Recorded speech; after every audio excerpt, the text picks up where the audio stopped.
tapi lawan sesengitan nomor gitu mending balik hiji teh kiai nyaritakeun. Kedua lamun misalnya orang keur tapa di dinya haju aya orai ulah indi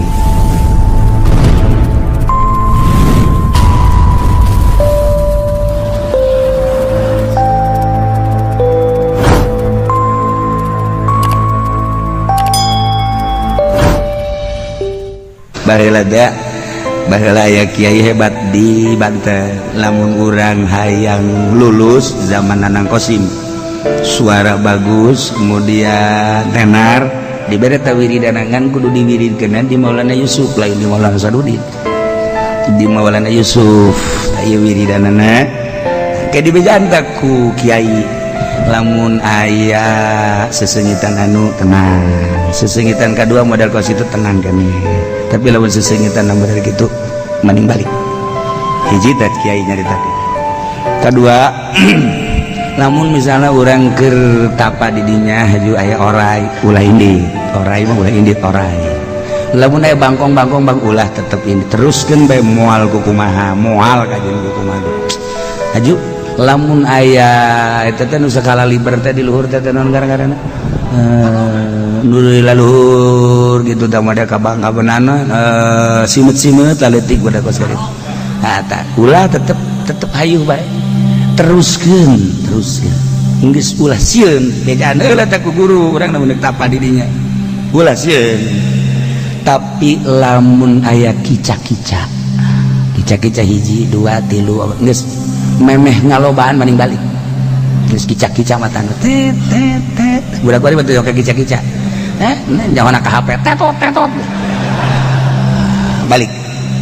Dua katilu nomor katilu endeg aya deg eueuh sesengitan atau deg aya deg eueuh teu bangkong orai jeung sajabana tapi aya bentuk aki-aki atau awewe mawa pengki jeung mawa pacul maning gegeran balik geus sama balik cepat siapa tepat bahaya jasa tepat tah eta Banten teh sejarah Banten teh kos kitu tah wari mangga geus eueuh kiaina maot tah geus kolot baheula kiaina wallahu alam nurun kata ilmuna disebut Paku Banten teh lain sapaku-paku Bantenna eta boga ilmu Paku Banten kan aya aslina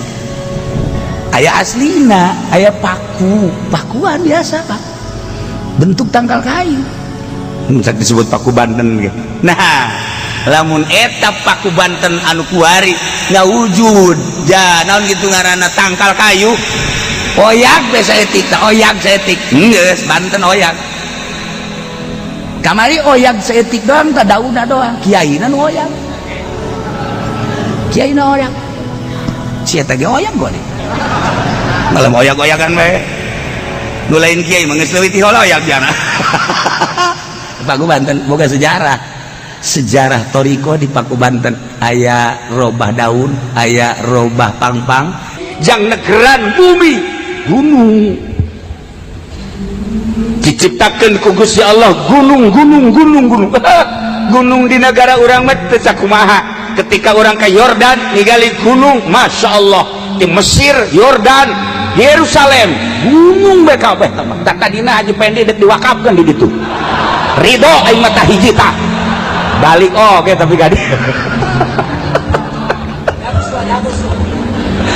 orang digali di Mekah gunung luar biasa Madinah luar biasa bahkan Kangjeng diceritakeun cinta Uhud ge cinta Kangjeng dan selanjutnya nah ieu gunung teh peneger hiji negara gunungan Banten Gunung Karang Masya Allah gunung santri Jawa Tengah Jawa Timur komo di NTB mah leuwih luhur deui gunungna paling luhur India gunung sahabat ngadarengkeun Kangjeng ketika nyaritakeun gunung cak sahabat ya Rasulullah apakah aya nu leuwih dahsyat tibatan gunung yang pendeger bumi aya si Kangjeng naon ya Rasulullah besi sebab besi mah kajen kukumaha ge nyelehkeun gunung sakumaha gede nah paculan ulah didoser di paculan beak iya besi hebatnya saja besi jadi besi lebih dahsyat tibatan gunung. Sahabat nanya deui, ya Rasulullah, aya leuwih dahsyat tibatan besi? Aya cek Kangjeng. Naon ya Rasulullah? Leuwih dahsyat tibatan besi seuneu. Sakumaha hebatna besi ku seuneu beak kabeh. Masya Allah cek sahabat, ya Rasulullah, apakah aya nu leuwih dahsyat tibatan seuneu? Aya. Naon ya Rasulullah? Cai. Kajeun teuing adag-adagan seuneu imbul cai parem. Ya Rasulullah, aya nu leuwih dahsyat tibatan cai? Aya cek Kangjeng Rasul. Naon ya Rasulullah? Angin. Angin mah ulah-ulah angin na gelebuk di dieu, angin nu kaluar ti dieu bahaya. Bahaya gede eta mah. Di mobil ge lamun geus aya angin eta mampir heula. Eureun. Wah, itu beres si angin ya. Komo si eta mah angin apa? Heuh, tah mah teu kudu dicaritakeun tah mah. Racun. Angin. Aduh, angin teh geus bau kumaha angina. Nah, ieu angin pohara jasa. Ya Allah, ya Rabb. Sahabat tetap masih ngotot nanyakeun, ya Rasulullah, aya keneh jang pendegar dunia selain daripada angin? Aya cek Kangjeng Rasul. Naon ya Rasulullah? Lamun hayang nyaho panegar dunia supaya dunia ulah goyang, di antara dicaritakeun tadi leuwih hebat tibatan angin ialah jelema anu hartana loba anu daek ngazakat, jelema anu elmuna loba nu daek mere elmuna lillahi taala, jelema anu hartana loba nu daek sedekah, etalah leuwih dahsyat dibandingkeun jeung nu tarate nu tadi-tadi. Masya Allah, ternyata horenganan penguat dunia, penguat bumi. Hiji nu sugih, tapi nu sugih na daek ngazakat, nu sugih na daek sedekah.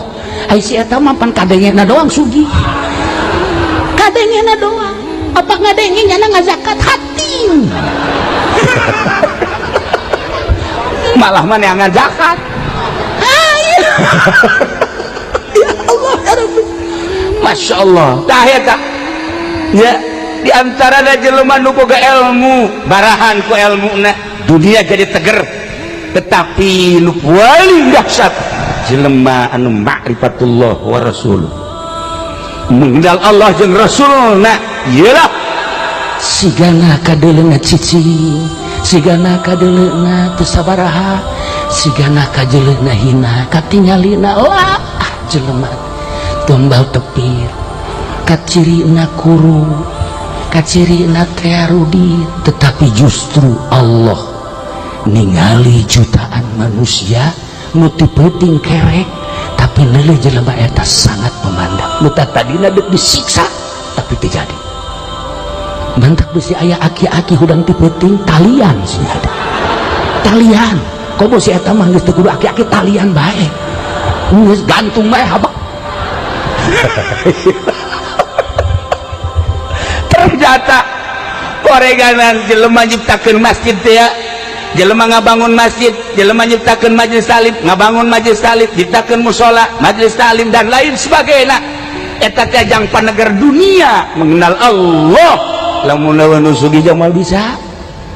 Etalah nu keistimewaan panegar dibandingkeun jeung gunung, dibandingkeun jeung seuneu, bandingkeun jeung besi jeung seuneu jeung cai, dibandingkeun jeung angin, leuwih hebat keneh jelema nu usaha tapi usahana lillahi taala, jang li'ilai kalimatillah, tuh masjid, tuh majlis, tuh mushola, tuh pakir miskin, teger dunia kajeun kumaha. Tuh kula talian maning kuari talian sana mau orang teh. Ya Allah ya Rabb.